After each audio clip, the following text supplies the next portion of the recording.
Hello, my name is Rozeski, and today I will be talking about President Donald Trump's and California's ability to regulate their own emissions. In this case, we're talking about the amount of radiation and gas an automobile gives off.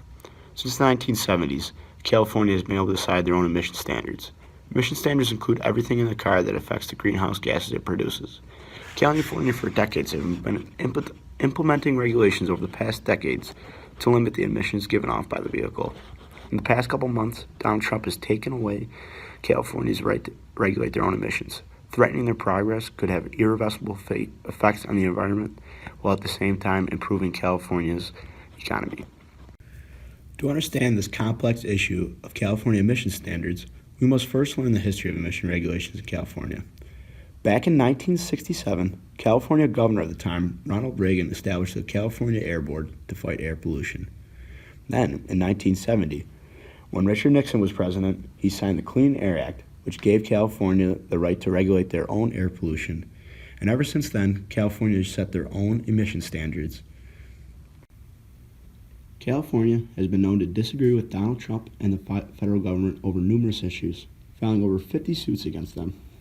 California has been called the resistance state. There have been problems brewing between California and the federal government since Donald Trump was elected into office. By California emission standards, they plan to make passenger vehicles averaging 50 miles per gallon by 2026, which was set up by the Obama administration. The point of this was to reduce pollution caused by gas and radiation given off by automobile emissions. Also, transportation pollution accounts for 50% of all greenhouse gases in the atmosphere. While California wanted to decrease gas mileage in their cars, the federal government opposed this. They want California cars' mileage per gallon to average at 37 miles per gallon. Many polluters believe if the average gas mileage does not keep reducing in California, there will be irreversible damage to the environment. California's air was one of the most polluted areas in the entire world in the 1960s and 70s, but thanks to the Clean Air Act and California's strict emissions have cleaned up pollution because of their efforts to reduce the emissions given off by passenger vehicles. Yet still today, California is still one of the most polluted areas in the United States, given the great volume of people living in the area. Out of the 10 smoggiest cities in America, 7 of them are located in the state of California. 13 other states have already shown their support for California and have agreed to follow California's emission standards. Even other countries, such as China, have started to implement California emission regulations into their country. The lone wolf against California's progressive thinking is Donald Trump and the federal government. Why is Trump attempting to take away California's ability to regulate their own emissions? His reasoning comes from an economic point of view. Cars with higher gas mileage will cost more to consumers than cars with lower gas mileage. He believes this will help grow California's emissions and make cars less expensive.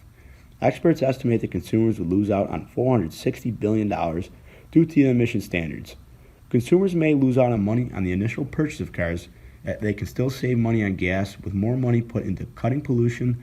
The less expensive will have to be cleaning up the damages caused by pollution.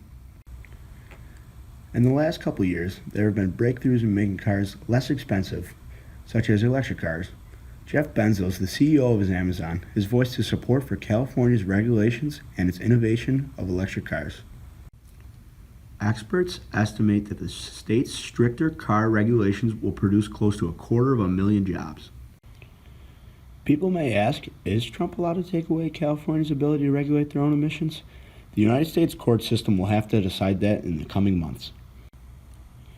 In the California versus Donald Trump case, California filed the suit against Donald Trump, claiming he violated the 1970 Clean Act. When Donald Trump was asked about this, he claimed he was just exercising the supremacy clause. Many experts believe that this case will reach the Supreme Court. After the Supreme Court rules on it, they will give a precedent on either California will keep the right to regulate their own emissions, or the federal government will have the right to give a federal standard to all states. In conclusion, California has made great strides in air pollution thanks to the Clean Air Act. If the federal government wins this case and takes away California's ability to regulate their own emissions, they will make cars more affordable for California residents. At the same time, air pollution will not improve and the environment will be worse off because of it.